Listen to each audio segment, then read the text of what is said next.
એક ગામ હતું. ગામમાં જીથરો બાબો રહેતો હતો. તે વાને કાળો મેષ હતો. તેને 3 છોકરા હતા. 3 છોકરા પરણી ગયા હતા અને બધા પોતપોતાના ખેતરમાં કામ કરતા હતા. એમાં જીથરા બાબાનું ખેતર એકદમ રસ્તા ઉપર હતું, એટલે આવતા જતા લોકો એને બોલાવતો હતો. એકવાર એક સાધુની ટોળી જાત્રા કરવા નીકળી અને બધા જીથરા બાબાને ઓળખતા હતા. તેથી કહ્યું, જીથરા, ઓ જીથરા, અમે દ્વારકાની જાત્રાએ જઈએ છીએ, તારે આવવું હોય તો ચાલ. અમે હવે થોડું આખું બચ્યું છે તો થોડું પુણ્યનું ભાથું બાંધી લે. જીથરો કે મારે આવવું તો છે, પણ ખેતરમાં પાક તૈયાર થઈ ગયો છે, પછી ખેતરમાં ધ્યાન કોણ રાખશે? ત્યાં ગામનો એક મેરામણ નામનો દાડીયો મજૂર હતો, તે આવ્યો. એટલે જીથરા બાબાને થયું કે ઘણીવાર મારા ખેતરમાં દાડીનું કામ કરે છે, તો એને કહું જો ધ્યાન રાખે તો મારી જાત્રા થઈ જાય. એટલે એને મેરામણને વાત કરી અને કહ્યું કે રોજના 10 રૂપિયા અને મારું જે જમવાનું ભાથું આવે છે એ તારે જમવાનું. મેરામણ તો અમે એકલો જ હતો અને એને ખાવાની પણ તકલીફ હતી, એટલે એ તો તૈયાર થઈ ગયો અને સાધુઓ સાથે જીથરો બાબો તો જાત્રાએ નીકળી પડ્યો. જાત્રાએ જવાનો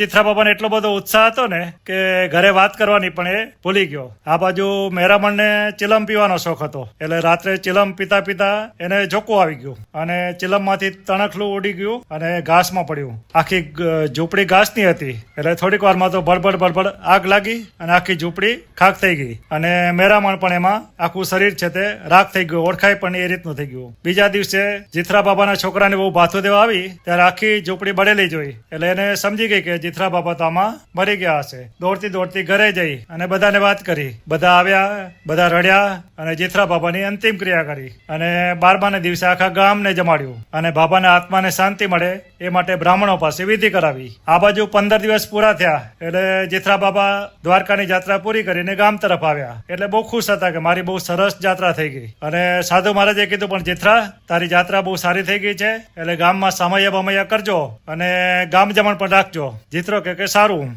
જીથરો કે સારું. તે ગામમાં શિબમાં દાખલ થયો એટલે ઝાપા પાસે સ્કૂલના છોકરાઓ રમતા હતા. એણે જીથરા બાબાને જોયો એટલે ભૂત કરતા ગામમાં દોડી ગયા અને આખું ગામમાં હાથમાં લાકડીઓ લઈને ભેગું થઈ ગયું. જીથરો બાબો પણ સમજી ગયો કે આ બીજી જાતના સમૈયા લાગે છે, એટલે અહીંથી ભાગવામાં મજા છે. એટલે આગળ જીથરો અને પાછળ ટોળું. થોડી વારમાં જીથરો ગામની બહાર તળાવ કિનારે મોટી બેખડો હતી, તેમાં એક ઊંડી ગુફામાં જતો રહ્યો. ગામ લોકો પણ ત્યાં જતા ડરતા, તેથી થોડી વાર બાદ ગામ લોકો ધીરે ધીરે પોતપોતાના ઘર ભેગા થઈ ગયા. આ વાતને 2-3 દિવસ થઈ ગયા. હવે જીથરા બાબાને કકડીને ભૂખ લાગી હતી, તેથી તે બહાર નીકળ્યો અને એક બેન ખેતરમાં ભાથું આપવા માટે જતી હતી.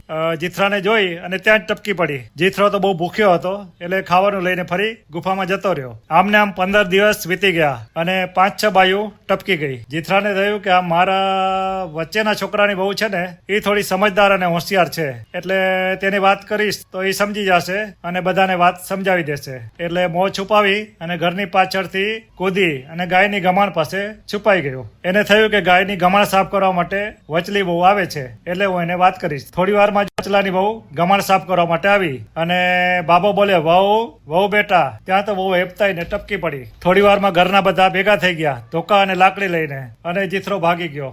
ગામમાં જીથરાનો ખોફ એટલો બધો ફરી વળ્યો કે ગામમાં બધા ડરતા અને રાત્રે તો ગામમાં કોઈ નીકળતું જ નહીં. જીથરો વિચારે કે આ તો બહુ ભારે કરી કે ધર્મ કરતા ધાડ પડી કે જો હું ઘરે કહીને નીકળ્યો તો આ બધી ગડબડ થાત નહીં. એટલે મારે સાચી વાત તો કેવી છે, પણ કોઈ સાંભળવાની હિંમત નથી કરતું તો કઈ રીતે કરું? ગામના મુખીના કપડા ધોવા માટે ધોબી કપડા બરાબર ધોતો નતો, એટલે ધોબીને ખખડાવતો હતો કે મારા કપડા કેમ નથી બરાબર ધોતો અને મેલા રહી જાય છે. તો ધોબી કે તળાવ પાસે કે જીથરો બાબો રહે છે, એટલે હું ડરતા કપડા ધોઉં છું, એટલે બરાબર ધોવાતા નથી. આ વાત મિયા ફૂસકી સાંભળે છે અને ગામના મુખીને કહે છે કે મને તલવાર અને ઘોડી આપો, મેં તો બલબલાના ભૂત ભગાડ્યા છે. આ તો જીથરો તો શું છે કે એને તો હું ચપટી વારમાં ભગાડી દઉં. બીજા દિવસે ધોબી સાથે તે ઘોડી પર જાય છે અને તળાવ કિનારે હાંકોટા પડકારા કરે છે. જીથરા, ઓ જીથરા, હિંમત હોય તો મારી સામે આવો. એમ કે જીથરા, તારામાં હિંમત હોય તો મારી સામે આવો. જીથરો થોડીક વાર તો વિચારે છે કે જવા દે, પણ પછી ઘણું બધું થઈ ગયું એટલે જીથરાને એમ થયું કે હવે બહાર નીકળવા જેવું છે. એટલે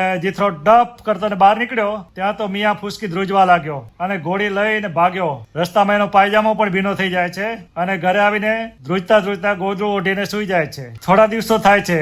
હવે જીથરાને થાય છે ગામમાં એક સાધુ બાવા છે, તે ભૂતની વિધિ કરે છે, એટલે હું તેને જઈને બધી વાત વાત સમજાવું એટલે સમજી જશે. એટલે તે સાધુને ઘરે જાય છે. તેનો દરવાજો ખખડાવે છે. એટલે સાધુ કે કોણ? તો હું જીથરો કે સાધુ તો ધ્રુજે છે, તારે આડે હનુમાન, તારે આડે હનુમાન, અને હનુમાન ચાલીસા કરતો ધ્રુજતો દરવાજો નથી ખોલતો. જીથરો જોરથી દરવાજાને ધક્કો મારે છે એટલે તૂટેલો ફૂટેલો દરવાજો નીચે પડી જાય છે. ત્યાં તો સાધુના રામ રમી જાય છે. સાધુના ઘરે પણ જમવાનું જે હતું એ બધું લઈને જીથરો પાછો ગુફામાં આવી જાય છે.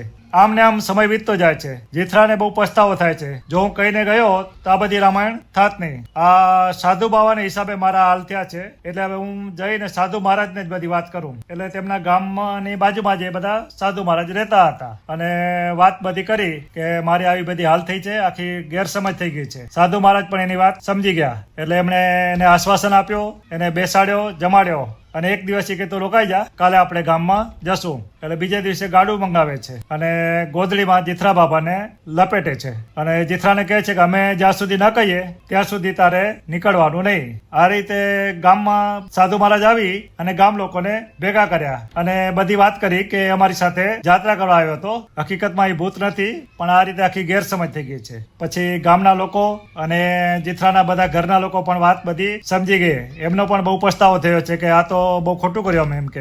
એટલે સાધુ મહારાજને બધા વિનંતી કરે છે કે ગમે તેમ કરીને અમને જીથરા બાબાને લઈ આપો.